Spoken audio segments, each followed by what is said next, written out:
Meu chefe roubou 2 anos do meu trabalho para a apresentação da vida dele. Ele só esqueceu que eu estaria na plateia. Pessoal, preciso compartilhar o que aconteceu comigo, porque ainda estou processando a audácia, a traição e, para ser honesta, a satisfação do que veio depois. Vou detalhar tudo, porque o contexto é crucial para entender a magnitude do que meu chefe, Ricardo, tentou fazer, e como ele mesmo se destruiu com uma única pergunta. Eu sou arquiteta de dados sênior em uma empresa de tecnologia de médio porte. Nos últimos 2 anos, minha vida profissional, e boa parte da pessoal, foi consumida por um único projeto, de codinome Quimera. O Quimera não era apenas mais um trabalho, era minha obra-prima. Um sistema de integração de dados preditivo, projetado do zero, que prometia unificar todos os nossos sistemas legados, otimizar a logística e economizar milhões para a empresa anualmente. Foram noites em claro, fins de semana debruçadas sobre diagramas de arquitetura e centenas de xícaras de café. Eu conhecia cada linha de código, cada decisão de design, cada beco sem saída que enfrentei e superei. Meu chefe Ricardo é o tipo de gestor que prospera em ambientes corporativos. Carismático, excelente em gerenciar para cima, mestre em usar jargões como sinergia e otimização de pipeline. Ele nunca foi tecnicamente brilhante, mas era um político habilidoso. Ele se posicionava como meu mentor, sempre falando sobre nosso sucesso e como ele estava abrindo portas para mim nos escalões superiores. Ao longo desses 2 anos, os sinais de alerta estavam lá, mas eu os ignorei, atribuindo-os à política corporativa normal. Lembro-me de uma vez em que preparei um relatório de progresso de 20 páginas, e ele o apresentou ao vice-presidente como um esforço conjunto, embora sua única contribuição tenha sido adicionar seu nome à capa. Em reuniões, ele tinha o hábito de ouvir minhas ideias, parafraseá-las e apresentá-las 5 minutos depois como se fossem dele. Eu deixava passar. Eu dizia a mim mesma que o que importava era o projeto avançar, não quem recebia o crédito imediato. Eu acreditava ingenuamente que no final, o trabalho falaria por si só. À medida que o projeto Quimera se aproximava da conclusão, o comportamento de Ricardo se intensificou. Ele começou a agendar reuniões individuais com o diretor de tecnologia, CTO, para alinhar a estratégia. Reuniões para as quais eu não era convidada. Ele pedia acesso a todos os meus repositórios de código e documentação técnica, sob o pretexto de estar preparado para defender nosso trabalho. Eu, querendo ser uma boa funcionária de equipe, entreguei tudo. Há um mês, a bomba caiu. A empresa realiza uma reunião estratégica anual, onde os projetos mais promissores são apresentados diretamente ao CEO e a todo o conselho de administração. Ricardo me chamou à sua sala, com um sorriso paternal no rosto. Tenho notícias fantásticas, disse ele. O conselho ouviu falar do Quimera e eles estão extasiados. Eles querem que seja a apresentação principal na reunião anual. Meu coração disparou. Era o reconhecimento que eu esperava. Isso é incrível, Ricardo. Quando começamos a preparar os slides? Ele pigarreou. Bem, é aí que entra a estratégia. O conselho quer que eu, como chefe do departamento, faça a apresentação. Isso dará ao projeto o peso institucional necessário para garantir o financiamento máximo. Será uma vitória para toda a nossa equipe. Senti uma pontada de decepção, mas o que eu poderia dizer? Ele era o chefe. Ah, entendo, respondi, tentando esconder meu desapontamento. Não se preocupe, ele continuou, com sua maestria em manipulação. Este é apenas o primeiro passo. Assim que conseguirmos a aprovação, você será a pessoa que liderará toda a fase de implementação. Seu nome estará em tudo. Por enquanto, preciso que você me ajude a montar a melhor apresentação possível. Você conhece o projeto melhor do que ninguém. E como uma idiota, eu o ajudei. Passei as 3 semanas seguintes polindo cada slide, escrevendo cada anotação do orador, antecipando cada pergunta possível. Eu entreguei a ele, em uma bandeja de prata, a apresentação da vida dele. Chegou o dia da reunião. A sala de conferências principal estava lotada. O CEO, o CFO, o CTO, todos os vice-presidentes. A nata da empresa. Eu encontrei um lugar no fundo, sentindo uma mistura de orgulho e um nervosismo que revirava meu estômago.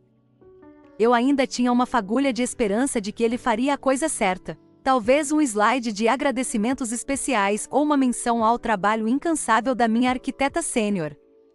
Ricardo subiu ao palco. Ele estava impecável em seu terno caro. A apresentação começou, e meu sangue gelou.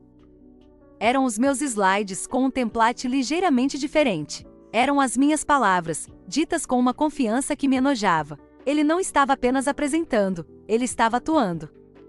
Ele falava do meu insight inicial da arquitetura que eu desenvolvi das noites em que eu lutei com os desafios de integração.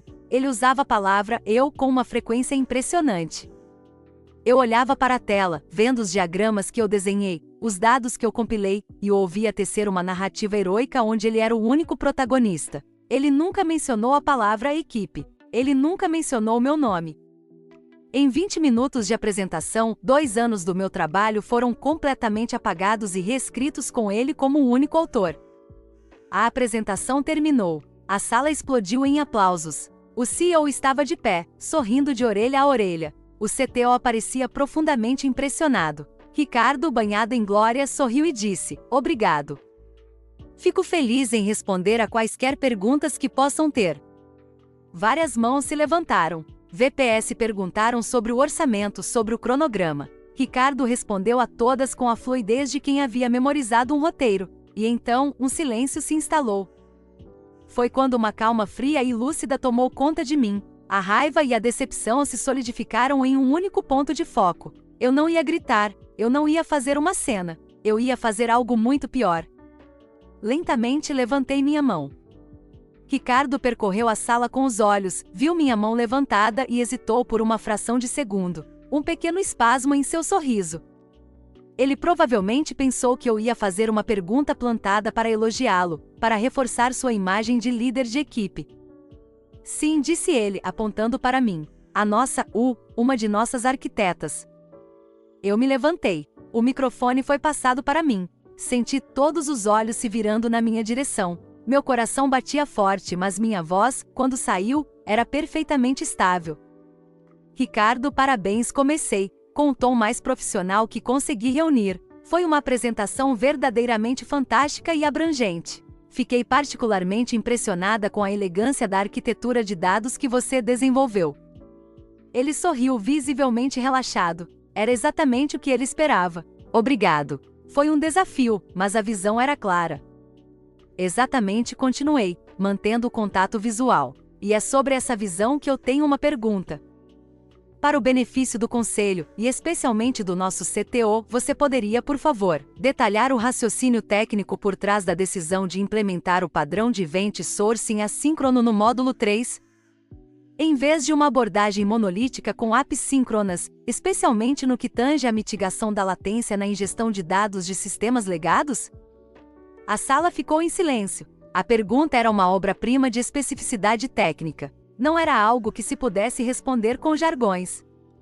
Exigia um entendimento profundo de uma decisão de design fundamental que eu havia tomado 8 meses antes, após semanas de testes e debates internos, comigo mesma. O sorriso no rosto de Ricardo congelou. Vi uma gota de suor se formar em sua testa. Ele abriu a boca, fechou-a e depois tentou o blefe. "Excelente pergunta", disse ele, com a voz um pouco mais alta que o normal. A decisão foi pautada na necessidade de uma sinergia robusta. A abordagem assíncrona nos permite otimizar o pipeline de dados, garantindo um framework mais resiliente e escalável para o futuro. Ele falou por 30 segundos, usando todas as palavras-chave corporativas que conhecia, mas sem nunca tocar no cerne da questão. Ele estava falando sobre a pergunta, não a respondendo. Quando ele terminou com um sorriso tenso, eu não me sentei. Continuei segurando o microfone. "Entendo a visão estratégica, Ricardo, obrigado. Mas creio que o CTO apreciaria os detalhes técnicos. Por exemplo, na implementação da consistência eventual dos dados entre os microserviços, a escolha entre o padrão Saga e a simples coreografia de eventos foi crucial. Qual foi o fator técnico decisivo que o levou a optar por um em detrimento do outro nesse contexto específico?" Foi o checkmate. Eu tinha adicionado uma camada de complexidade que era impossível de contornar. Não havia mais jargões para salvá-lo. O rosto de Ricardo passou de bronzeado a pálido em segundos. Ele gaguejou. "Bem, essa é uma questão extremamente granular. A equipe técnica explorou várias opções." O CTO, um homem brilhante e sem paciência para rodeios, inclinou-se para o microfone de sua mesa. O senhor Ricardo parece estar com dificuldades. A senhora, por outro lado, parece conhecer o assunto intimamente. Qual é o seu nome e sua função, por favor? A sala inteira se virou para mim. Eu abaixei meu microfone.